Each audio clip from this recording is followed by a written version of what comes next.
Hello, everyone.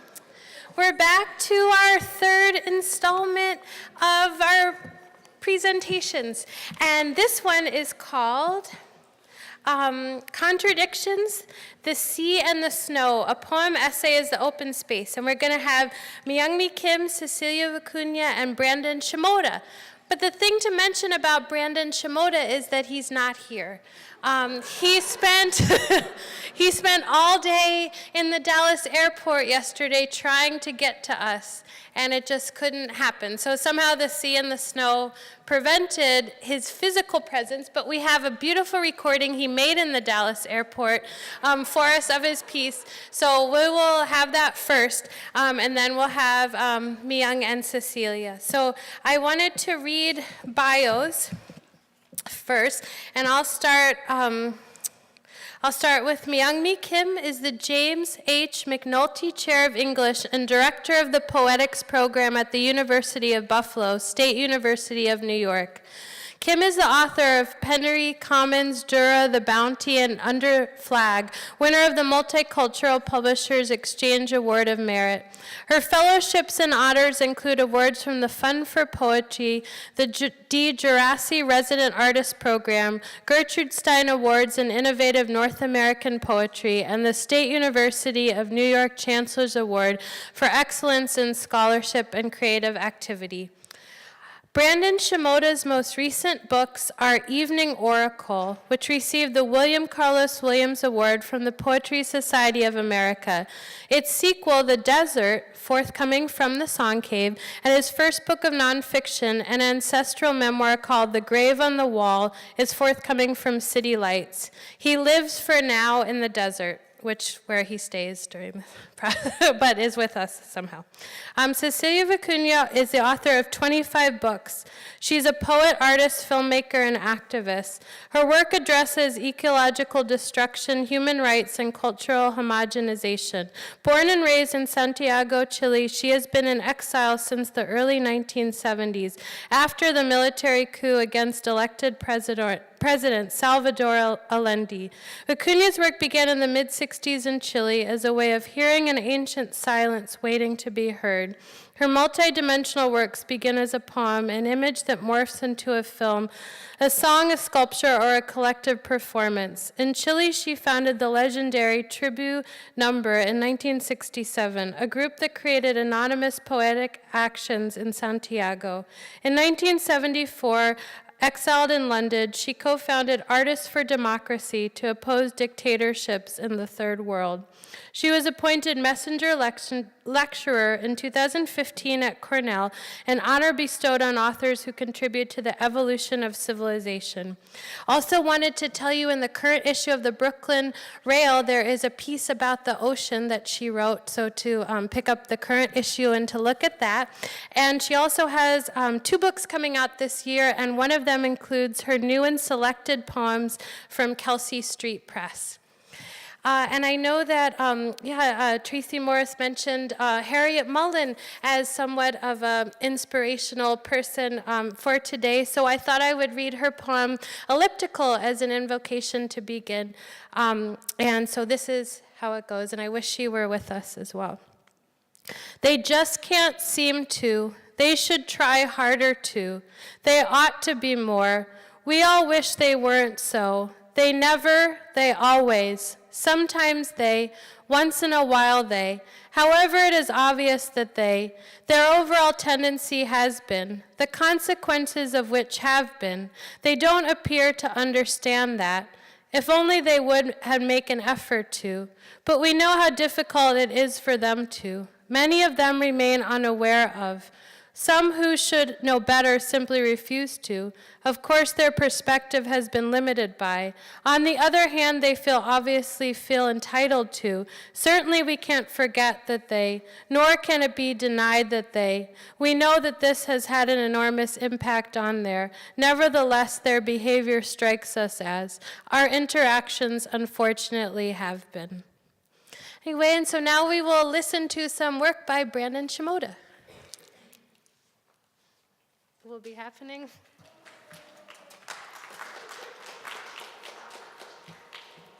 My name is Brandon Shimoda. I'm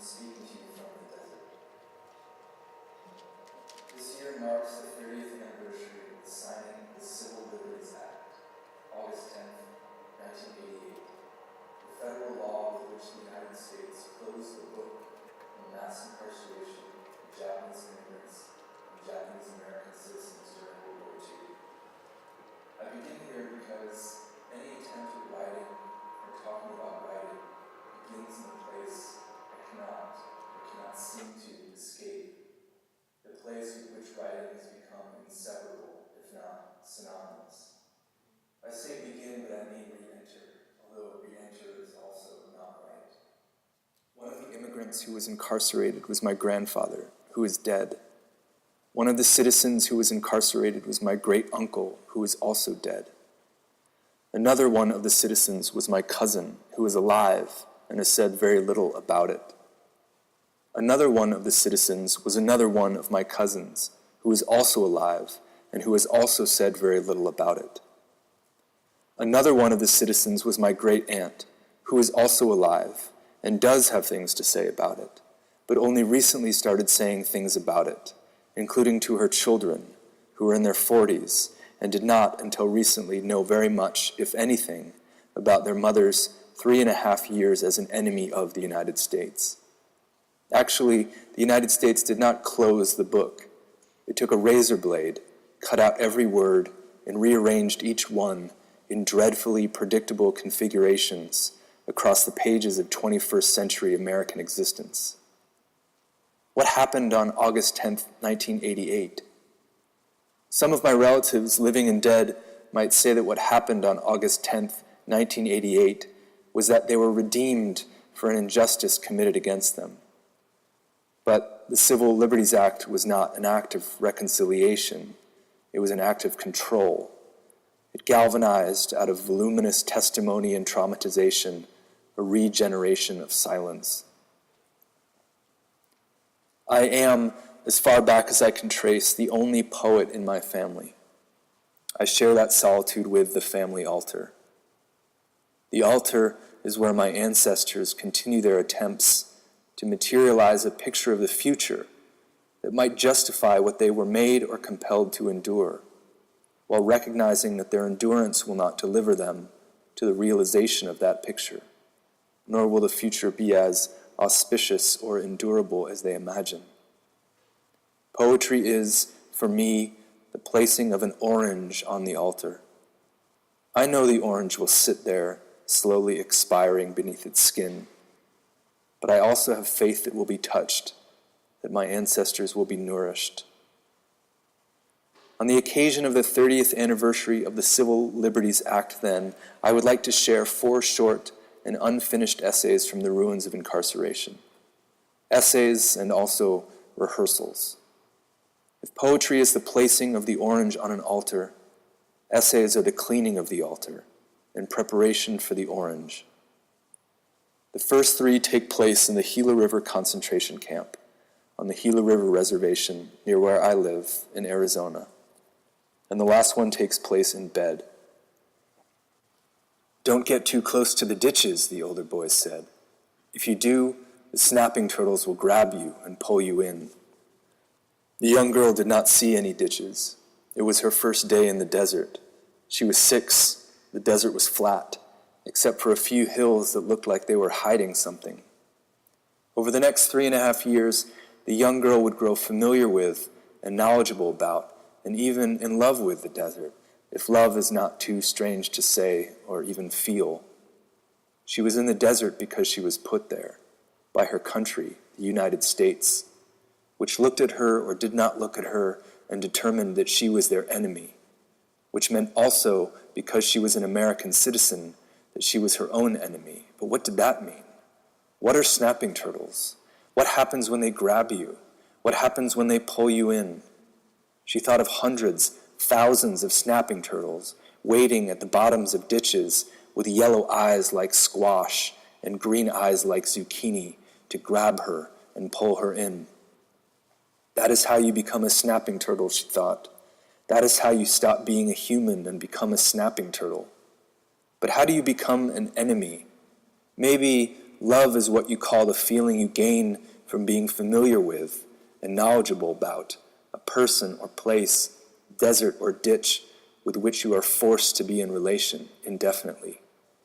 The young girl looked at the desert, the hills that looked like they were hiding something, then at the barbed wire, and looming above the barbed wire, the guard tower, on which was standing a potato-faced man who was partly obscured by the gun that was aimed at her face.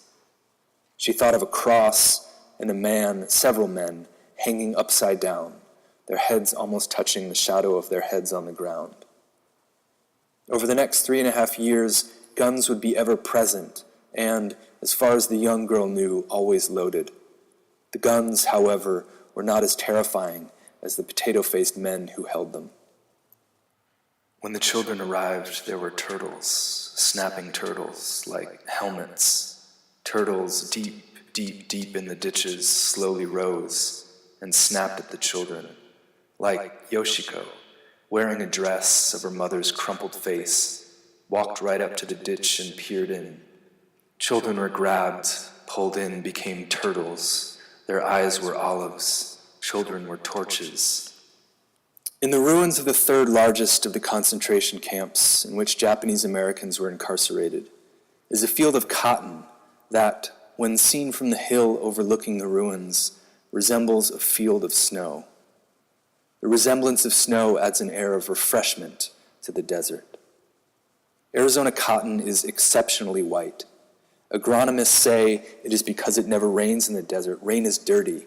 But who can look at a field of cotton without seeing desecrated bones? Gila River is the reservation of the Pima and Maricopa people.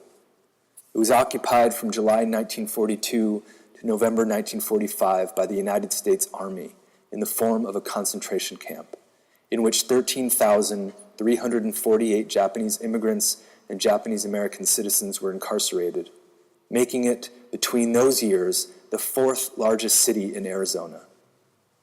It is the only incarceration site that requires permission to enter. The tribal council is protective of their land, crowded as it is on all sides by the ravages of unsacred living. Gila River, the river, stopped running a century ago. Occasionally, when it rains many days in a row, the river returns, only to disappear just as quickly. During the war, cotton farmers begged the government to release Japanese Americans from Gila River. "We need them to pick our cotton," the white farmers begged. 100 volunteered. "We need more of them to pick our cotton," the white farmers begged again. No more volunteered. The farmers became angry, complained that the Japanese Americans were lazy, that life in the camps was too easy. Ditches are easy. Snapping turtles are easy. To locate one's fear in what cannot be seen is too easy. Eleanor Roosevelt arrived. She looked out at the 13,348 and said, "I would try very hard not to have too many of them in the same place."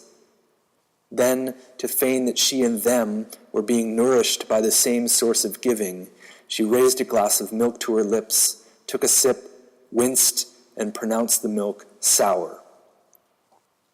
Depending on the season, the field of cotton, resembling a field of snow, might also resemble desecrated bones, the sky reflected in a flooded grave, or sour milk.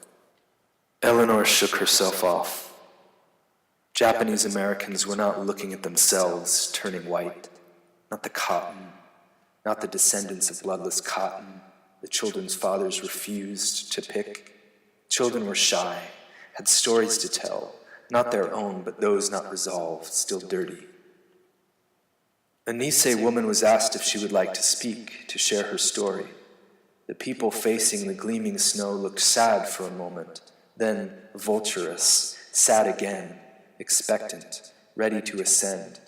The Nisei woman shook her head. "No," she said. "Are you sure?" she was asked. "I don't remember enough to share," she said, as she was looking through the snow.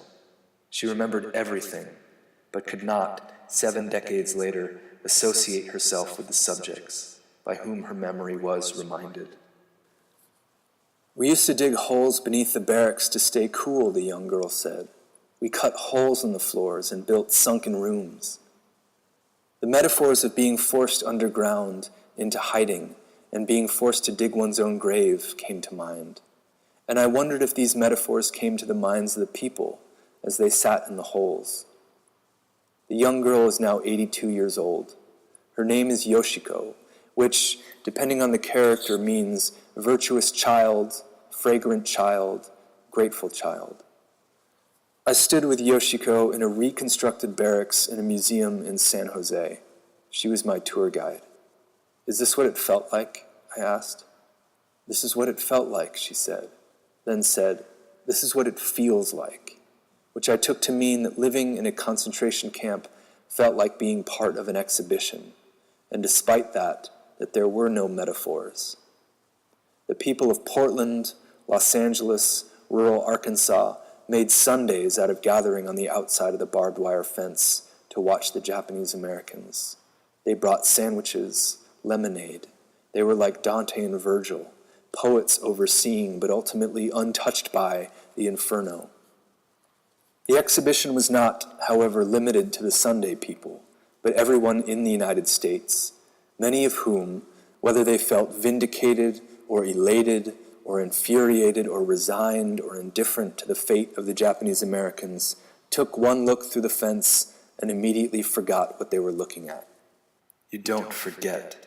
You are tricked into putting your hand in mirror green water. Your hand stays stuck. The snow goes unpicked. The motions of refusal compromised by our willingness to open the earth of its recollection. Only children remember to forget with such warm innocence. It resembles being struck by the sun, not innocence. Guilt is not the opposite of innocence, but, like the dissolution of a flower into a fruit, compensation. I slept for 1 year with a photograph of my grandfather, under my pillow, sometimes under my body. I wanted to sink with my grandfather through the bed, through the floor, into the ground, to commingle with what of him had been arrested. The photograph was taken in the Department of Justice prison where my grandfather was incarcerated under suspicion of being a spy for Japan. He was a photographer, more importantly, an immigrant, which made him guilty in the minds of his accusers. The first time I saw the photograph, it was hanging on the wall of the museum where the prison once stood. In the photograph, my grandfather is wearing a bra and a slip. His hair is standing straight up off his head, and he is smiling. In her book, Moving Images, Jasmine Alinder writes, "It is photographs of Japanese American incarceration that naturalize the state of exception with the false assurance of a smile." This is what happened at night. My grandfather slipped out of bed. I woke to see him mounting the wall. I watched him rise up the wall and curve onto the ceiling. I watched him slide down the wall and curve onto the floor. The moment my grandfather touched the floor, two voices emerged, the voice of a young woman and the voice of an old man. The voices emerged behind my right ear, as if out of my shoulder. Their voices were clear. I could hear every word, and materialized with their voices a room beneath my room. I wondered if the young woman, she who invites, and the old man, he who invites, were related. I had the feeling they were the same person in two different phases of being. The young woman at the furthest limit of herself as an immigrant before becoming a citizen, the old man at the furthest limit of himself as a citizen before becoming a corpse. I tried every night to write down what they were saying, but their voices became softer, blurred together, and I realized I never got further than cleaning. The orange is recursive.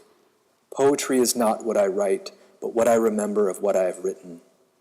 The transcription of these voices and the ultimate impossibility of transcribing these voices has become my attempt at writing poetry, as well as my attempt to release myself from the attempt at writing poetry.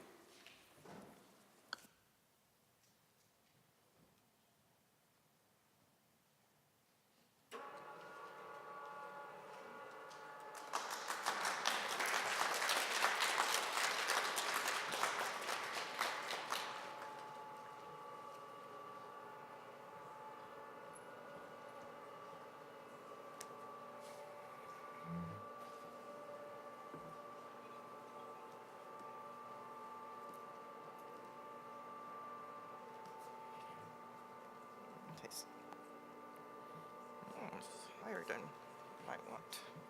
All right, see if I can get on this thing.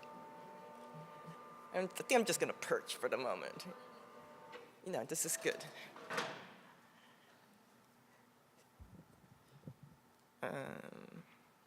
Trying to figure out my spatial self here. I'll start standing. So you'll recall, I'm sure, either from the program notes or from your own etymological curiosities that the word essay from the French is to try, right? To experiment. And that is exactly what I'm going to do. And it is very possible that the experiment will fall right on its face between where I'm standing and where you're sitting. So I don't want to say too much about it because partly the experiment is to see if what I've put together is something that comes through.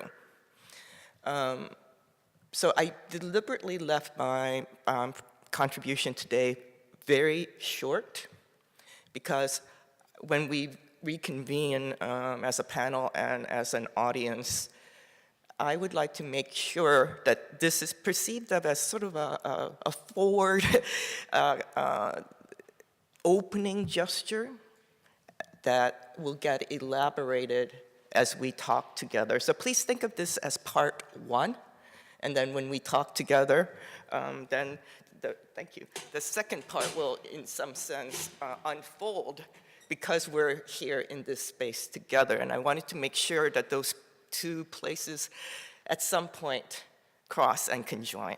So you kind of have an idea, right? Part one, then let's see what happens when we talk together, and that will, for me, definitely compose part two.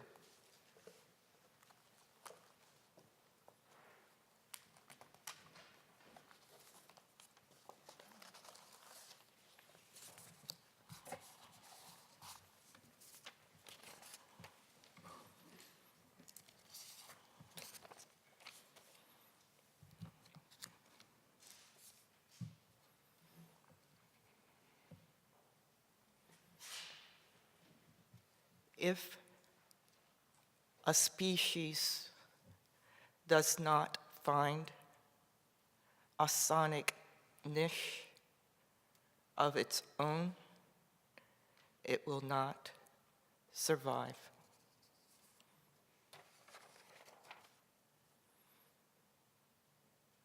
Pervasive logics of empire codify and regiment thinking and making. Ascendant sanctioned models of discursivity and criticality mired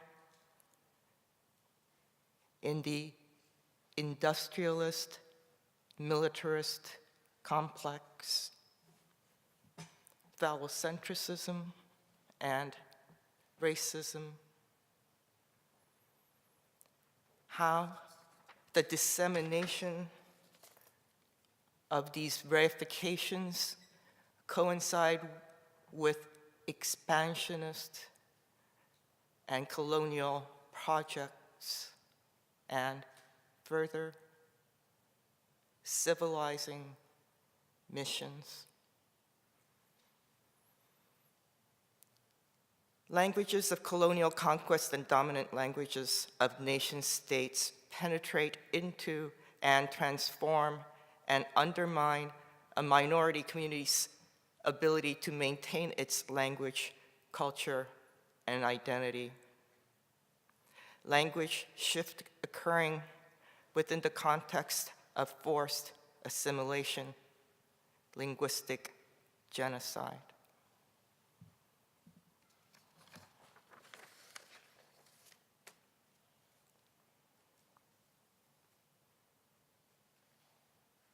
Acetone femurs, attrition tongue, inexorably ignorance, blast radius, skeletonized rights.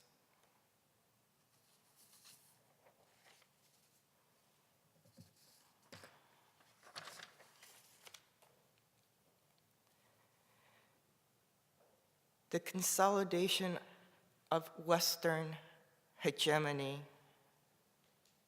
the magnitude of its incessant drive to inculcate ideological monolingualism and monologics of the successive, the causal, and the manifestly univocal.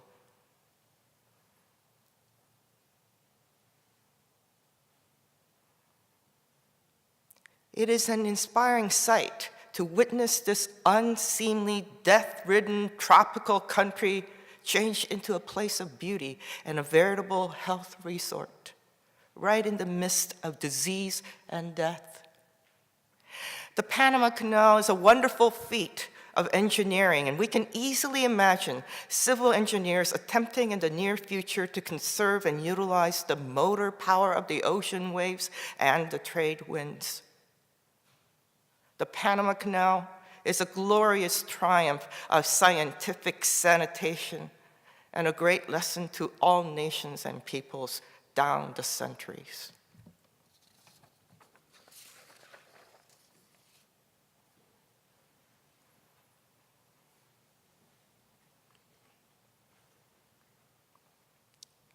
Sickly pith, volume, capacity,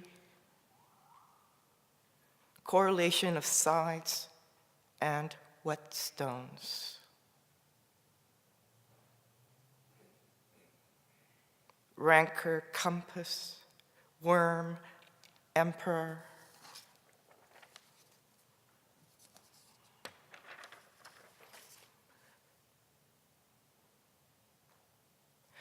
Compulsory legibility,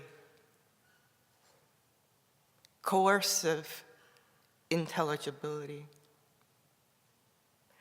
coercive legibility, compulsory intelligibility.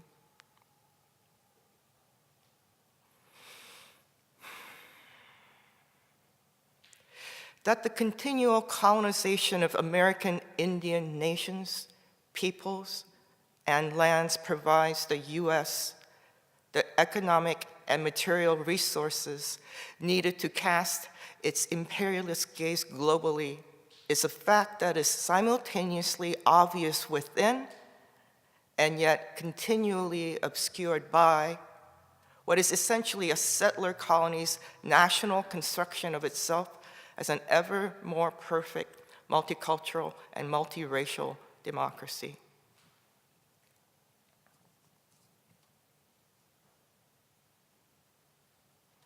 Citizens, remainders, brute, capital, faces on stone pillars.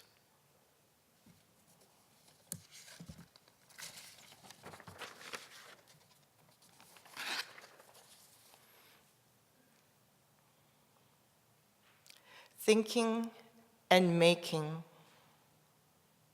that divert the promulgation of the primacy of definitive coherence, teleological fixity, and normative sense-making.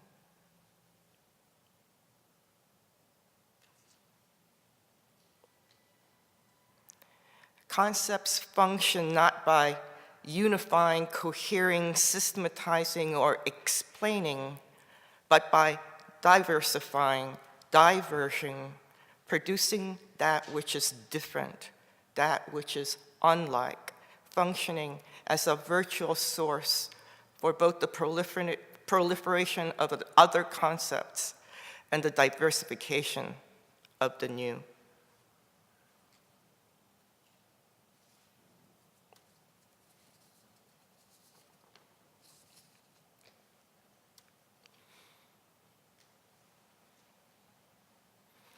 Composite lethargy, marrow, parch, flakes, surveillance, pecking.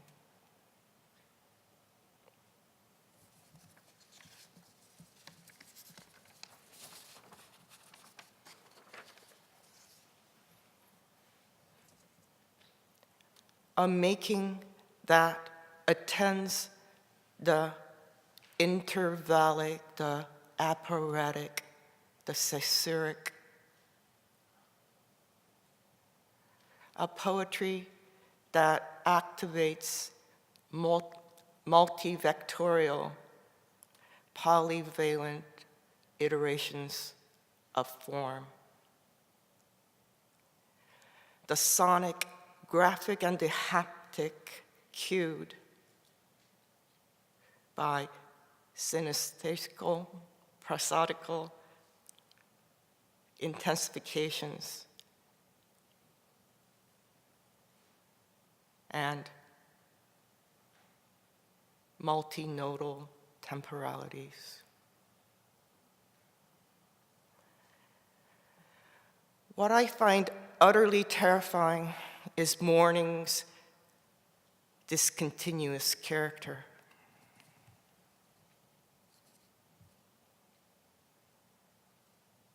Pulse, declension, threshold contaminants, denuded violets, lingering atrophy of form, of flesh, locution cauterized, the habitable excised, the hospitable excised.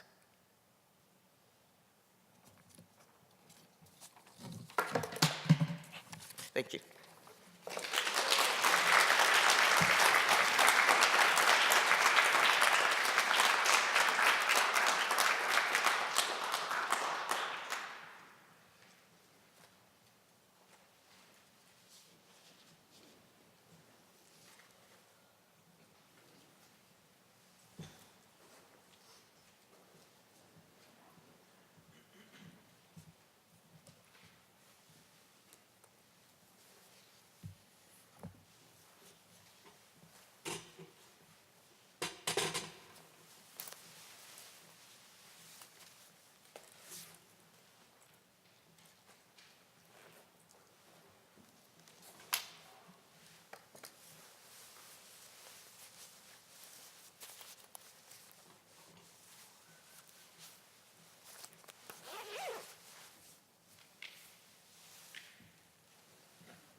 First, I would like you to look at the clouds. See how they are moving.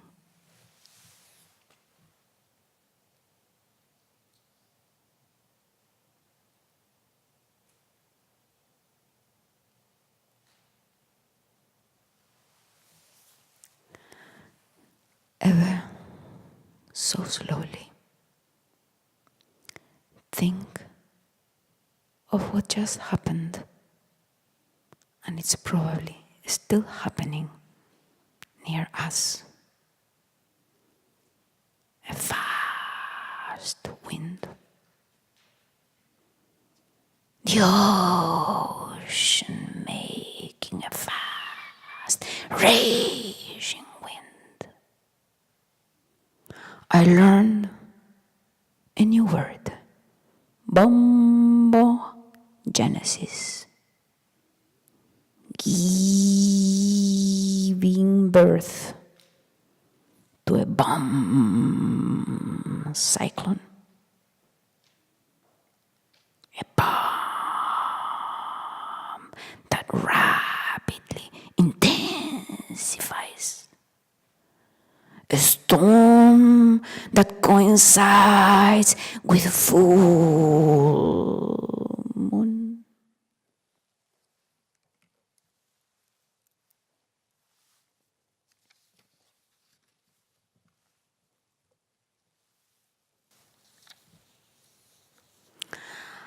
I wanted to respond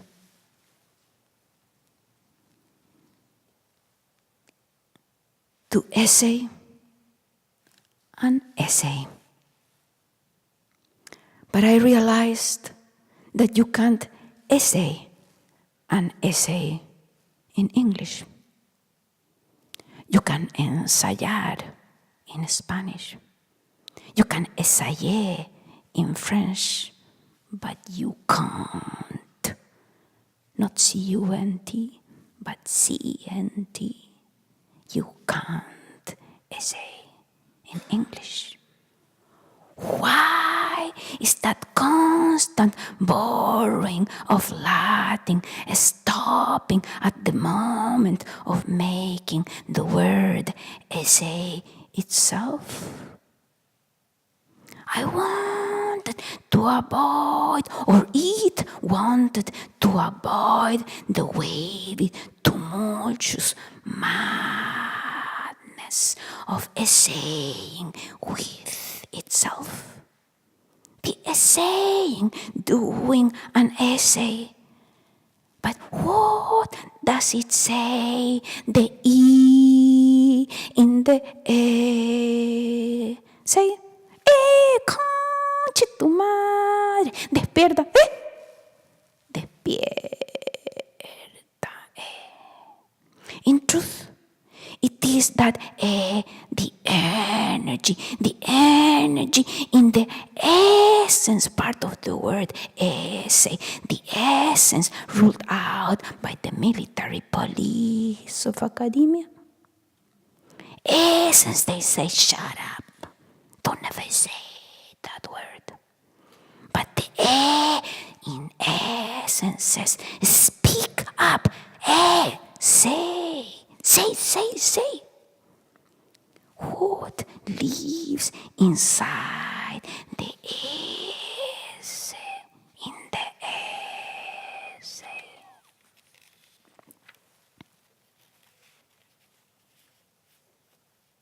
I wonder, what is it about the poet's essay that gathers us here? That cause you to invite us to think and write about that? In truth, I share what Raquel said before. Is she around here? Muy bien, tu boca roja. Raquel said that in Latin America, the poet's essay is something else. So else, that you could even hardly think that it is an essay. Because practically every poet has to do a poet's essay. And these essays are so full of liquidity and madness and beauty and rocks and smells that the last thing you're thinking is that they're an academic essay.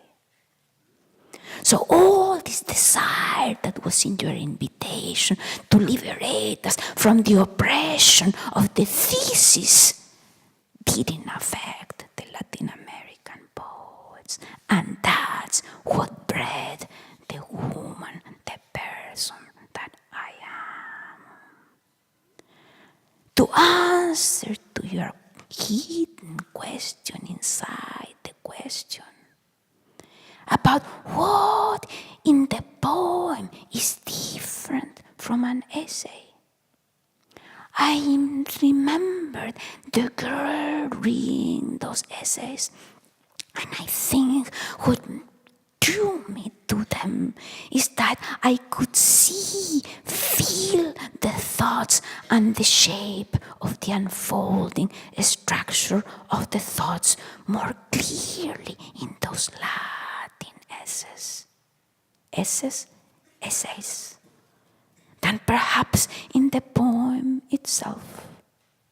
As if the essay had a will, a desire to show itself, to transparent its doing, while the poem does not. The poem is like us, full of dirty thinking, full of dirty dark parts within. The poem is happy to hide its doing and show only un destello, un vislumbre, a sighting of the mystery involved in its being. If the poem is the creature, an organism, an autonomous construct, a place where we pick or perceive structures beyond our knowing, our naming, our barruntar, we say in Spanish, which is to sense what cannot be really sensed.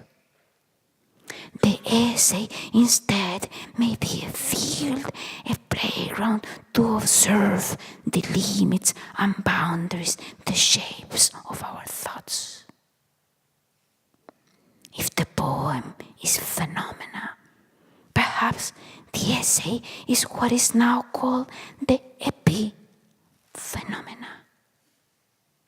And that may be the power of the poet's essay as the border, the meeting place for opposite life forms, lives by the clashing experience of its not being exactly what is supposed to be. When your invitation first came, I wrote it this way. It said, say, the energy of the saying, looking at itself. And last night, as I was thinking, what on earth am I doing here? I drew this baby. Of course, you can't see. That's perhaps the point. It's a self-portrait, me naked. There is an E that she's holding in the right hand, and there is a say she's holding on the left. The left is the speaker. And in the middle, coming up all the way from their knees, I said there, like some ladies here, or some men too, they are there person. That's a beautiful thing. So, there or her as you wish. Snake of the S is coming around and coming and taking the place of her voice, her red thread snake voice. And when I do that, I thought, you will not feel that the same way I do. Because perhaps, you see, I am a colonized, a doubly colonized Indian.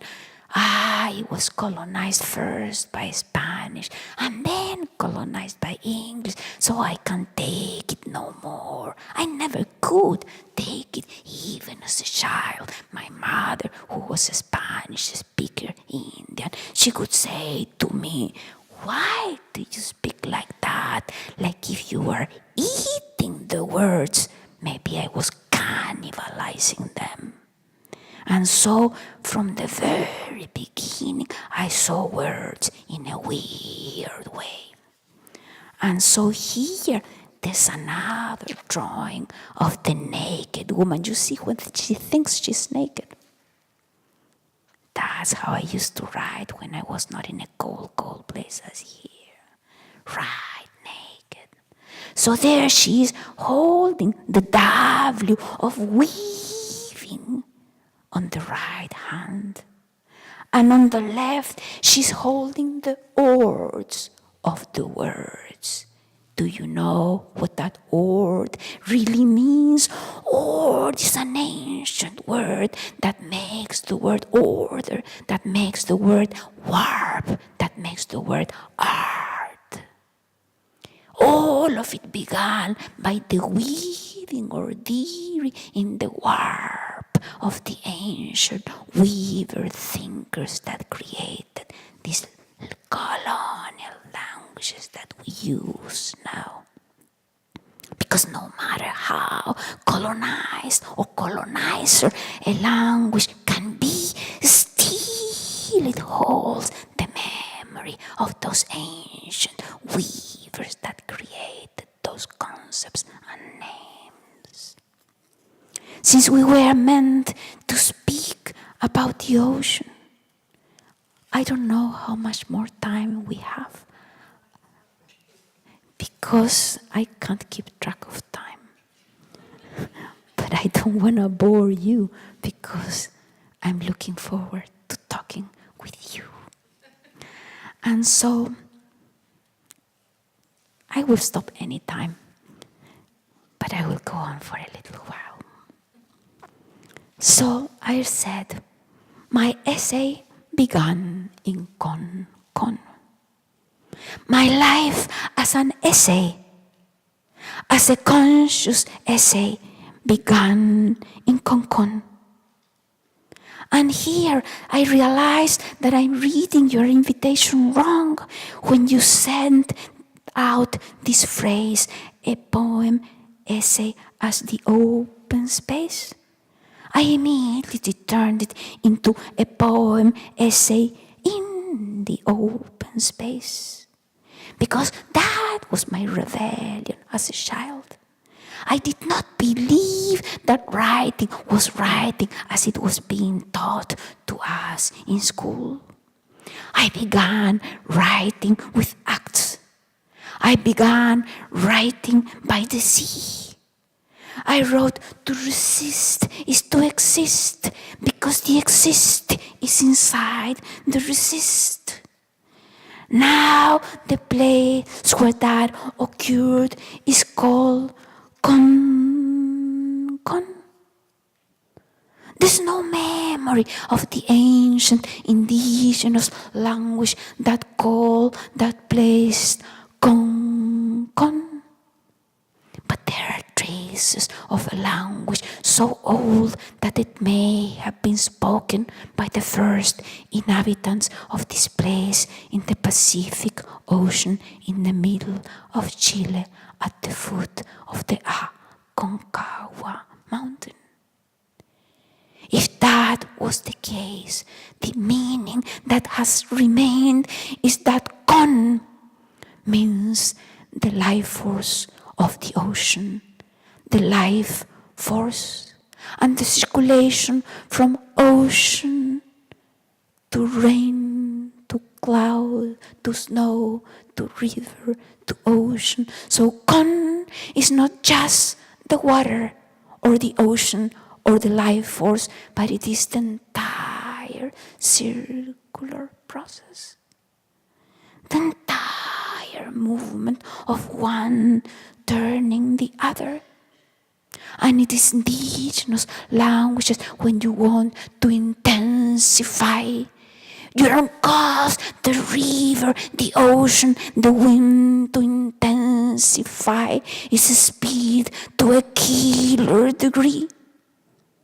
You intensify by saying con, which means life force.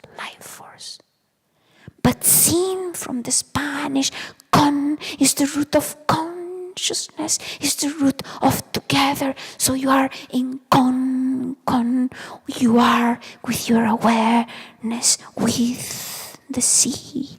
You are with the awareness of the ocean itself. I have just done a book about my relationship with that con. It is called About to Happen. But I'm not toying, you see. I'm not doing instead of going. It's much better doing than going.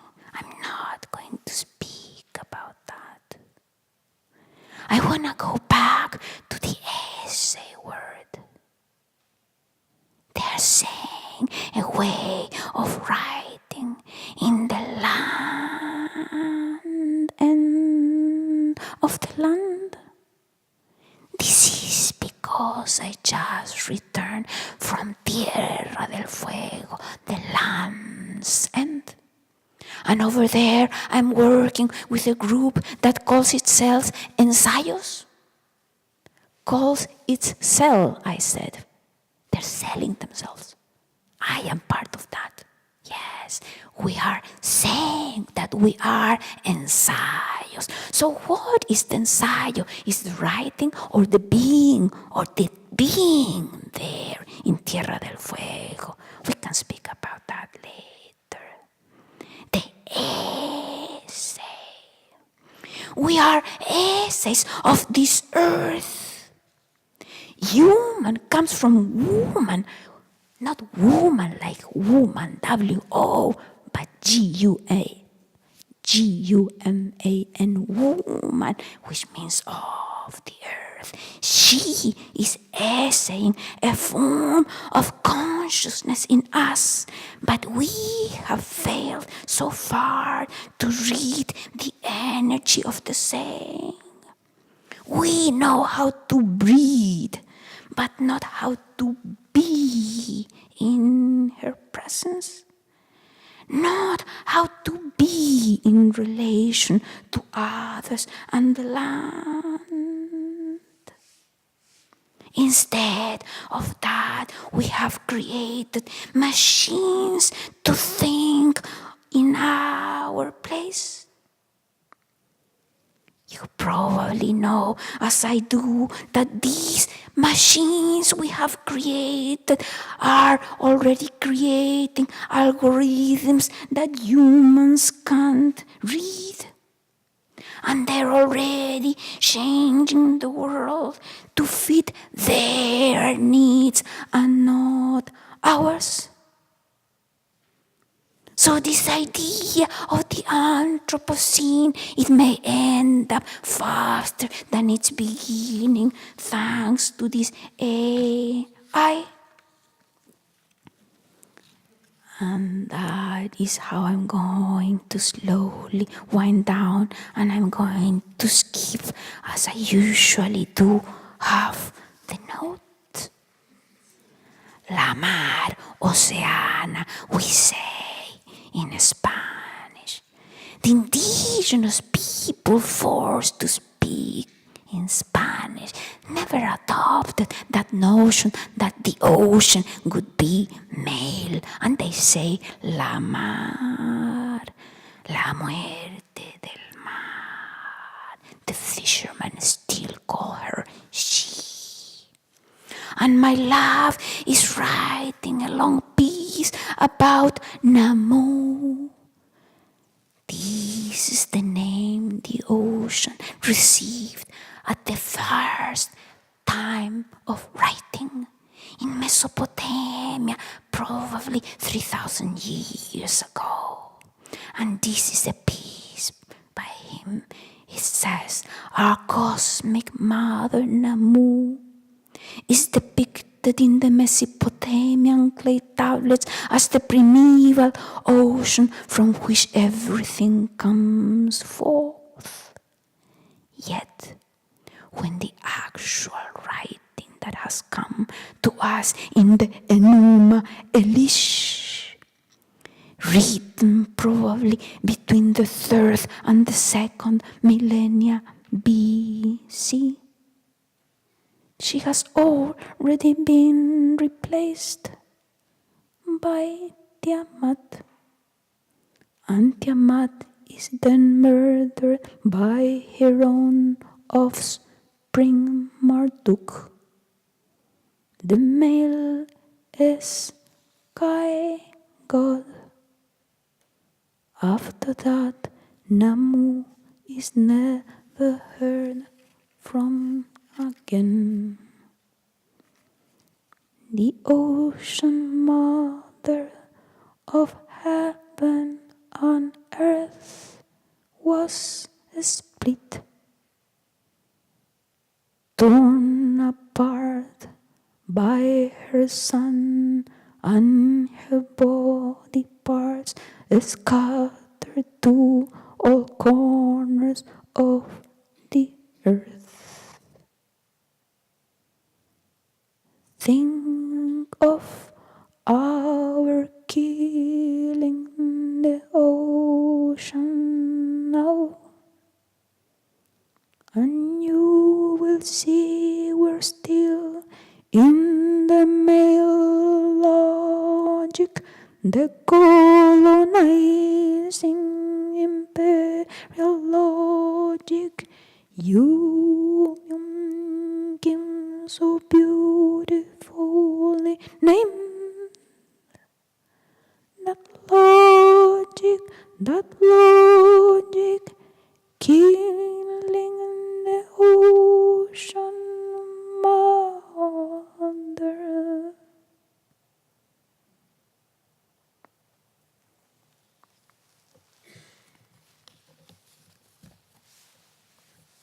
Gracias.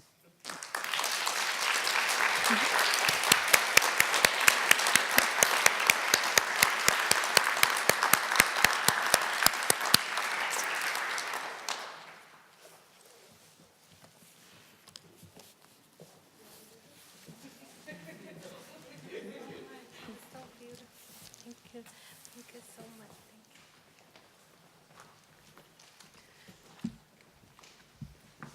Thank you, Myung.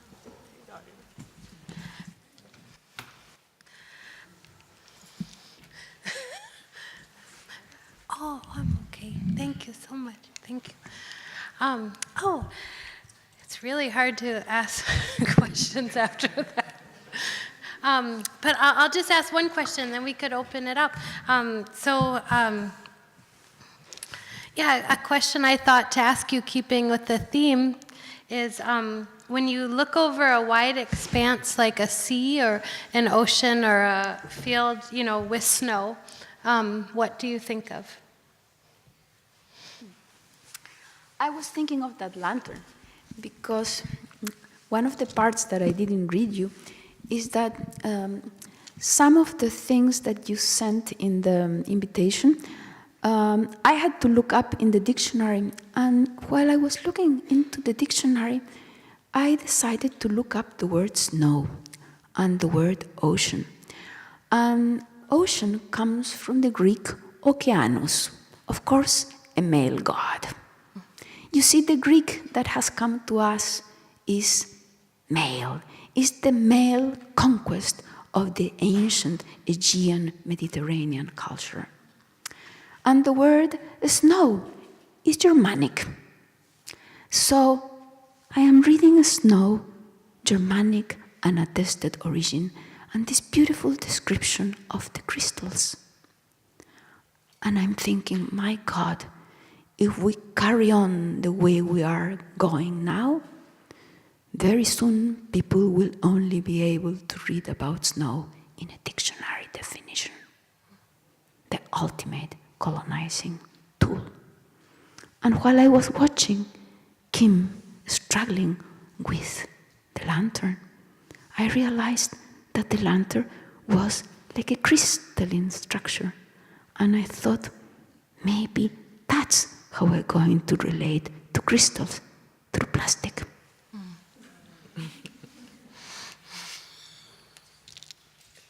One can begin only when, you can just start where you are at. So if you ask me later, I might say something different, but, and forgive me in advance, because the first thing that sort of starts to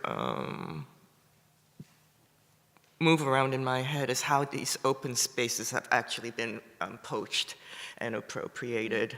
So there's that layer. Meanwhile, that sense of expanse is something that I think can allow you to actually have a response to those acts of colonization. And what I like to think of as kind of like the gridding of the world. And yeah, I mean, in some sense, the collision of those ways of responding to your question, right? What's been gridded, encroached, devastated, but also as a way of returning to like a different reading of those things that are. I'll ask another one, but maybe people are really wanting to say that. You answer first. Okay. I'll try.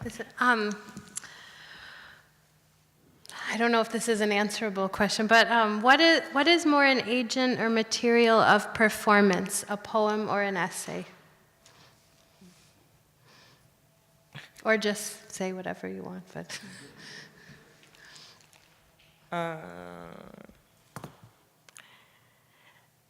I'm going to answer that question probably indirectly by saying that part of what I was trying to maybe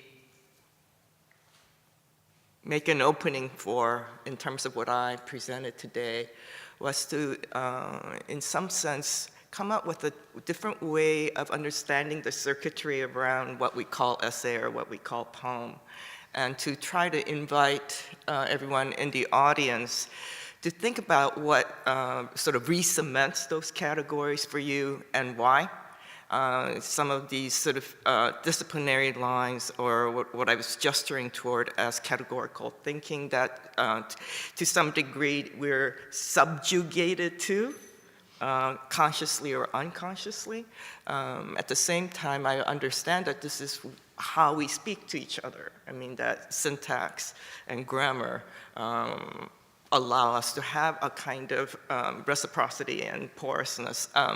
But here I'm mostly, I guess, curious about not trying to nominate one or the other as more or less of something, more agency, less performativity, but to really, in some sense, compound that question away from their two-ness, but to see, to a large degree, everyone sitting here in some sense has their own negotiation, right, with how to, in some sense, follow through on designations that are useful, and to what degree thinking and making anything looks like a kind of unclassifiable, uncodifiable experience of language, intonation, pitches, rhythms, right? Durations that can't necessarily be capsized in any particular way. And that's when you actually have, I think, an experience of making something or paying attention. Yeah, for me, shall I remove this? Sure. Will allow? Oh, I don't know how to do it. Maybe I like that. Okay. I could try to Just do slide it up. Okay, sorry. All right, well. Okay. Okay, well, it's fine. We're fine. Yeah. All right, well, this is. Yeah, I figured that out. On the spot, yeah. Yeah, I agree with what you say, but also I would say, since you had the word performance in your question, for me, everything is performance and everything can be performed. I mean, if you look at the way kids, especially very young kids, relate to language, they're already playing with words even before they can make full sentences. So this notion that everything is out there for playing, for pushing and attracting and, moving and so forth is already ingrained in us. So what we're doing, in a way, is recovering the full potential of that. And everything can be performed, even at some point of your text, you were performing things that you had, transcribed from some kind of government or propaganda kind of thing, and it was perfectly within the performance. It didn't change at all the fluidity of the movement, because she had set forth the space already. So what is really crucial is the where from, is what sets, for example, one of the parts that I didn't read was that one thing that was attractive about your invitation was that you were calling for a rebellion against the thesis, against the necessity to always do a thesis. And so I thought, my God, I was never part of academia, so I never endured that form of oppression. But if you write it, it must be because thousands of people must be enduring that form of oppression. So again, I looked up in the dictionary. And how was thesis different from hypothesis? And the difference is that hypothesis includes the root hypo or hippo in Greek. And that root means under, means below, means beneath. So whatever you are doing in that hypothesis is yet to be verified. So it has that mobility of something that does not need to be proven with an argument, or it does not have to be solidified. It has that room for waviness and wobbliness and all of that. And Mallarmé said a line I probably will misquote, but it's something like everything happens as an hypothesis. And everybody, meaning bacteria, living things in the ocean, everybody is hypothesizing, you know, how I'm going to eat you, or how I'm going to survive or find food. Or you see, it's this sense of hypothesis is a universal thing.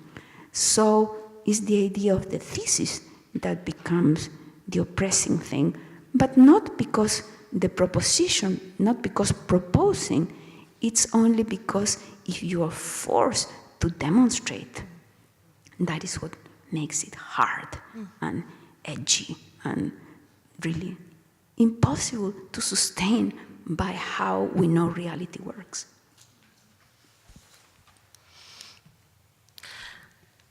I agree completely with everything that's been said.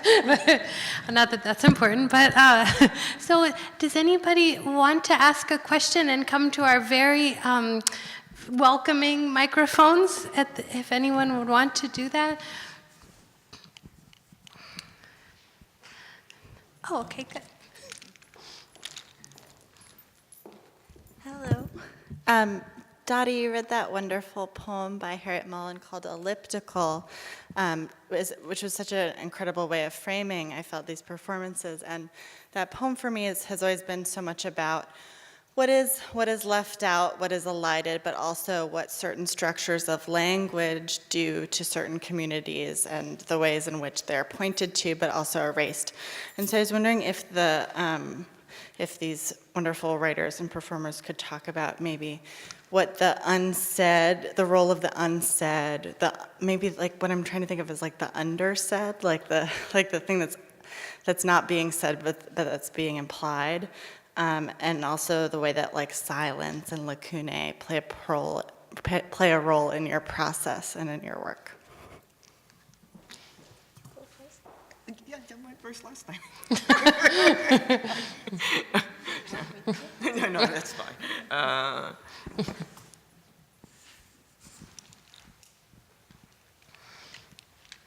I think one way to start answering Emily's question is to not simply make space for the unsaid, but building more like a duration for that absence before something can be reabsorbed into that space. So the question of silence or lacunae is not so much about marking what is here to, up to that point been occluded, but really in some sense, especially I think in poetry, I think earlier Tracy Morris was using the word reverberation. So I do believe silences and lacunae or elision, or I'm trying to think of some of your other words, what is left out, isn't actually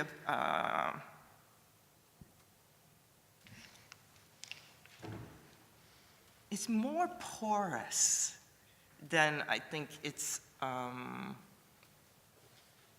trying to include or making gestures for inclusion, but really in some sense,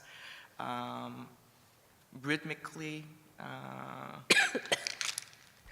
intonationally almost, not using to have an experience.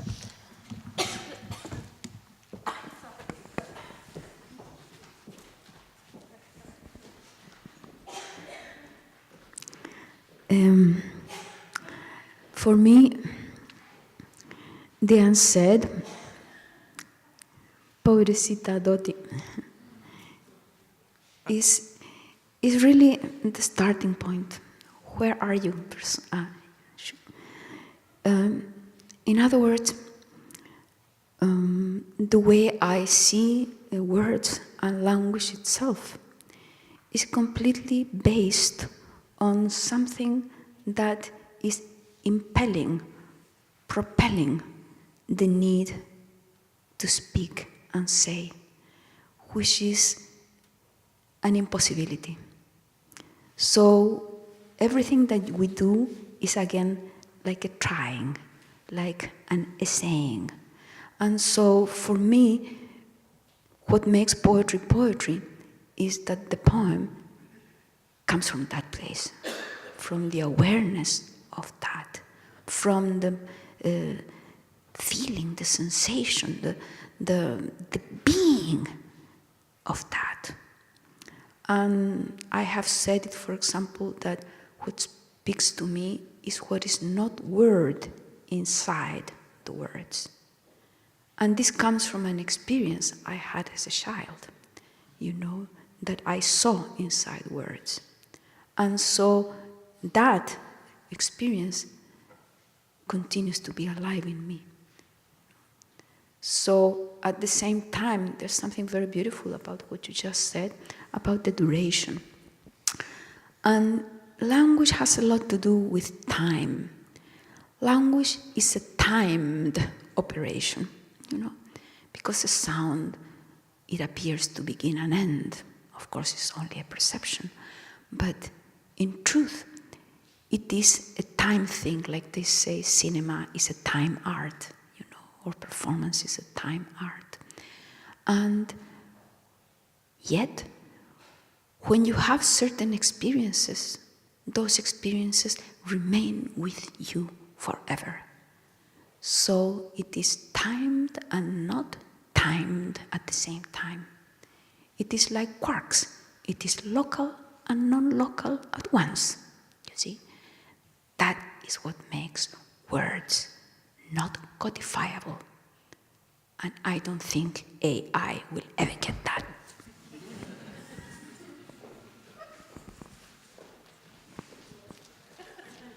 Sorry for this grand entrance. I just didn't want to be coughing during your answer. So. Well, I'm back, but does anybody else want to ask a question? I was listening from the, okay. Sorry, I just didn't want to cough over you. Firstly, thank you, both of you all so much for your essays. Those were incredible. So was Brandon's, who isn't here, obviously. But Cecilia, this is for both of you, though, since you brought up the sort of Anthropocene, I was kind of wondering that era is like a time of necrosis, it's a time of death, but it's also a time of specific types of life appearing.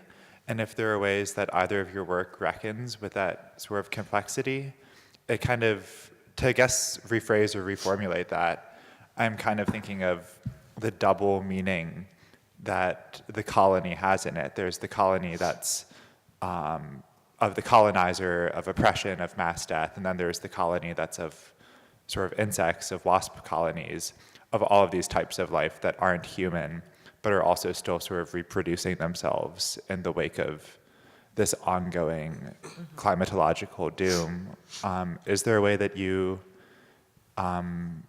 sort of engage with that life and that death? How does that inform your practice? Does it?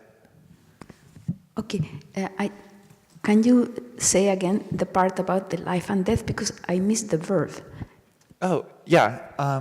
So just that in sort of the Anthropocene, there's all of this extinction that's happening.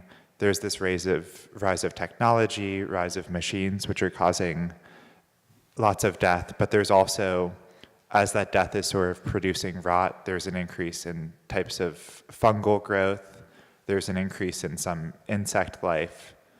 There are Inside life? Insect. Insect. Okay, sorry. My hearing is not so good. So you were asking if I got it, that the Anthropocene is causing death and is also causing life. In some ways, yes. Yes, I see. Yes, I suppose that is sort of one of the things that cannot be avoided, you know, that life and death are really one. I actually have a poem that I did actually in homage to Nicanor Parra, the poet that just died in Chile. He was my friend, and I knew him when I was a young girl, and I actually visited him just maybe a year before he died. And in this poem, I asked the question, why do we have two words, one called life and the other one called death? You know, because one is so inextricably mixed in with the other, one makes the other one possible. So in reality, in Spanish, we have a word for that union, and it's called muerte vida, life death, you know. And so, what can I say about the Anthropocene?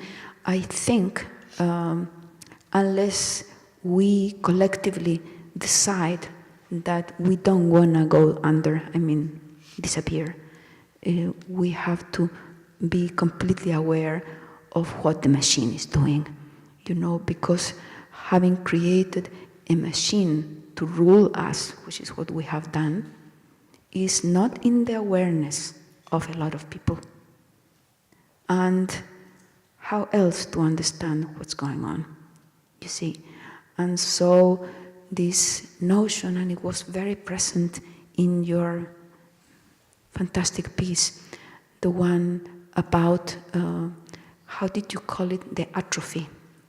When you were speaking of atrophy, you know, it's like an atrophy of awareness, an atrophy of participation, an atrophy of really thinking of what is going on and what is our duty to ourselves and to life itself in this moment.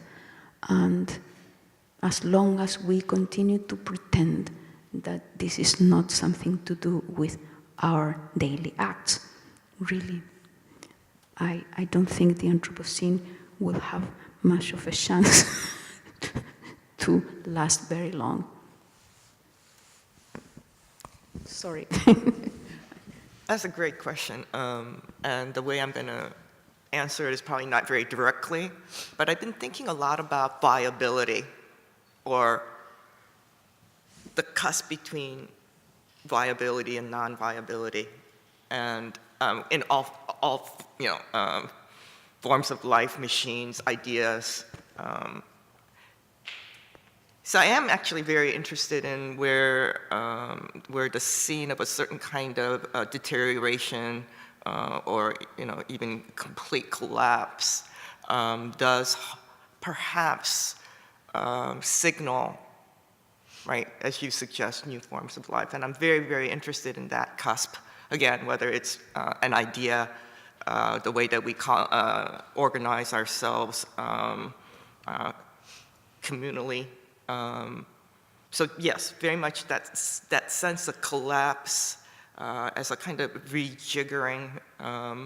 And here I'm very also, given our symposium today, thinking about how new forms of thinking arise persistently. So not direct, but very much to the point, I would say. There's one word that is really the one word that to me is like the site of hope, which is emergence. You know, that emergence is what is unaccounted for, what is usually looked, how can I say, overlooked or ruled out because it cannot be calculated. And this is really what is embedded in every cosmic process, including our life here in this planet, you know. And so it's really the most surprising and eerily beautiful thing. Scanning the room. You wanted to speak too? Yeah.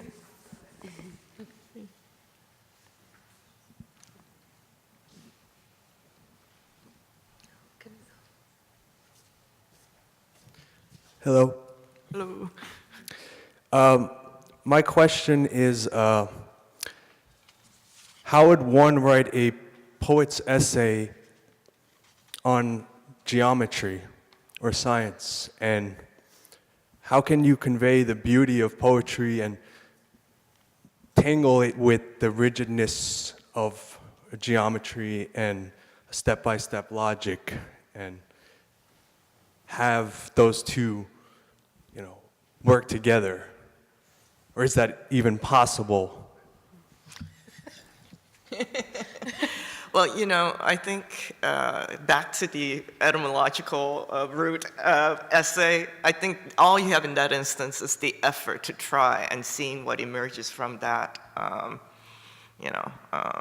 So what I would like to say, I mean, just in general about what we've been talking about today is,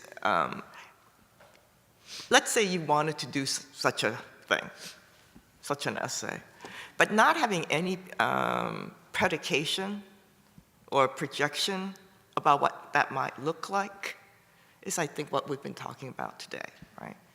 In some sense, to be able to unshed yourself from both a kind of leaning towards something that pre-exists, or anxiety about not being able to meet the conventions of things that you think you should, ought to, maybe, you know, comply to. So part of the challenge and the beauty of the problem, as you put it, is can you attempt to do that without having any notion of what that might look like? And would that actually be the essay? Not any worry about it, not any compliance you would have to perform, but the action or the activity of finding out. Yeah. Yeah, that's a beautiful summation. I think it's absolutely fantastic. And before coming here, I was thinking, I mean, what do I really want to say about this essay, is that I am an essay, you know, and each one of us is an essay, you know. So if we can connect with that essaying part in us, then all kinds of things can begin to happen, you know, not only in our writing, but in what matters, you know, just as much, or even more, is our behavior. So, for example, in my work, I have always done both, writing and writing with acts, you know, acting in the land itself, by the ocean, with the ocean, in the snow, with the snow, is something that I have been doing for 50 years. And it's something that has been utterly invisible throughout my life, as invisible as can be. And then now, all of a sudden, it's becoming visible. Why is it becoming visible now? Because something is happening in the minds of people in this moment. Like this catastrophe that we are enduring. It's really opening people up all over the world. So truly, there is a chance to encounter a new language within language itself. That's what I think my poems are dreaming of. Thank you. Camille, do you have a question? I know you do. Hello. I also want to say thank you so much for this lovely discussion. I guess a lot of what and I'm not going to say this is a conflict, but a lot of what we're talking about is about language as a technology. So implying that it has some kind of utility, and definitely in those all three readings today, that was a felt experience for me at least. But then saying that a technology can kind of be an attempt at the same time. And I was just wondering, in terms of the utility of the essay, it would be interesting to hear you talk a little bit about that. I don't know, leave it up.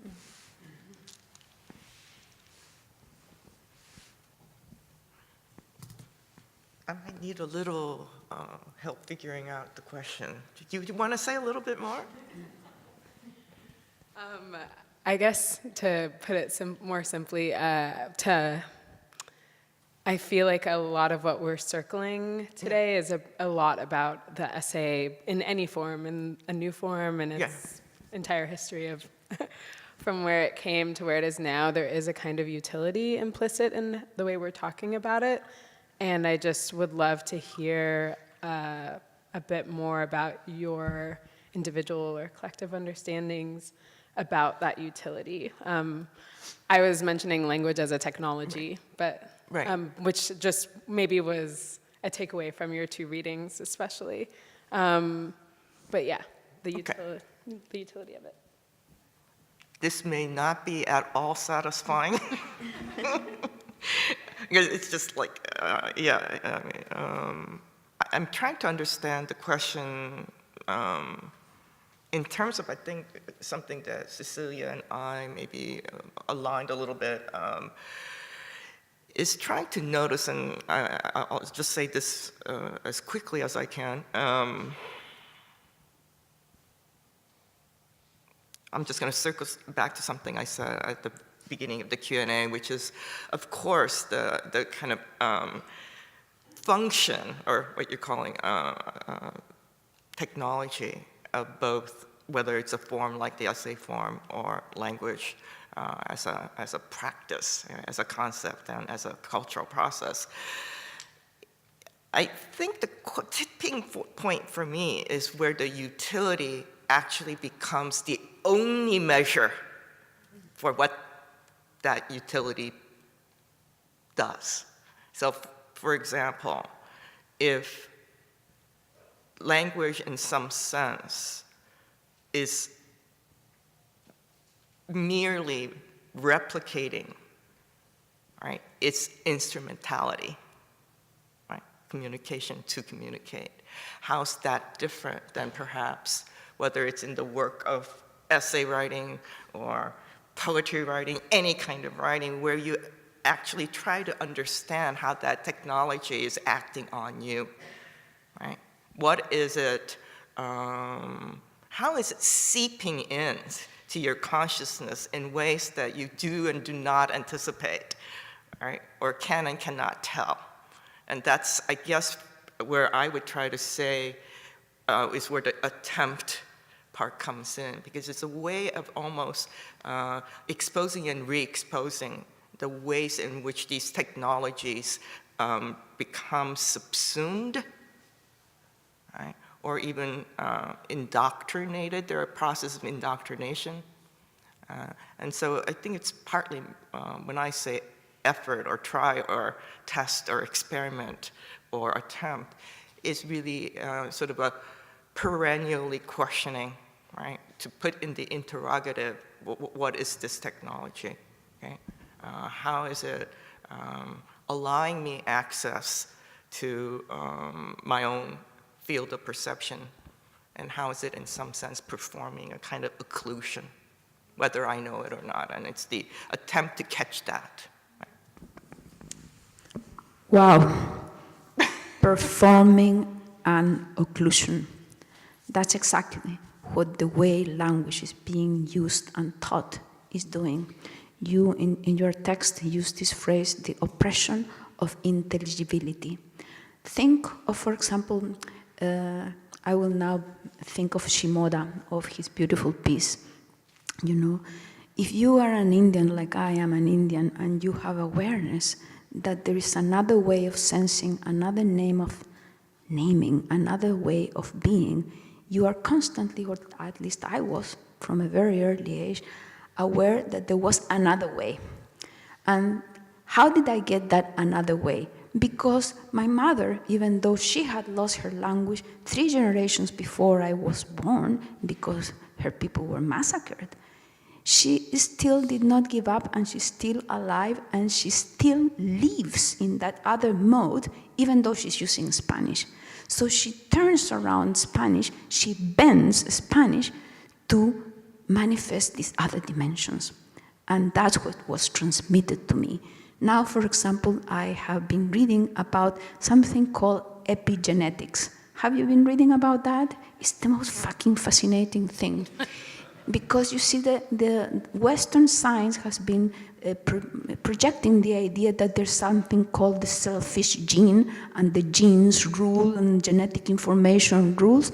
Naka. It ain't that way. There's something called the epigenetic phenomena, which means that you, on the one hand, receive from your ancestors the genetic information. Certainly you do, but you also receive another form of information that is even more powerful and has the ability to change and alter the genetic information.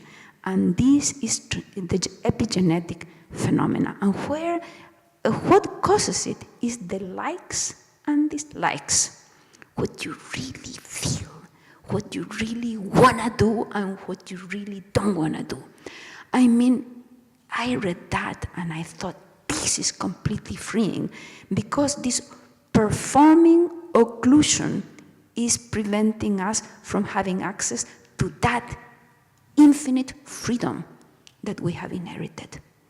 So when I speak of the machine, what I'm really asking is for us to recover the full humanness of our humanness, which is something that we are renouncing little by becoming extensions of the machine, you see, constantly.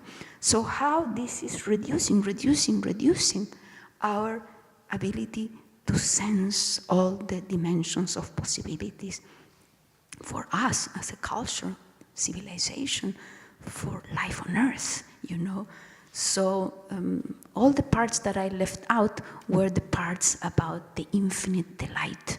And I think against the oppression of utility and usefulness, our main thing is that we're here for and because of this infinite love and delight that has moved people for maybe 3 million of years, Please do stop. I feel like that's a good place to end. Yeah.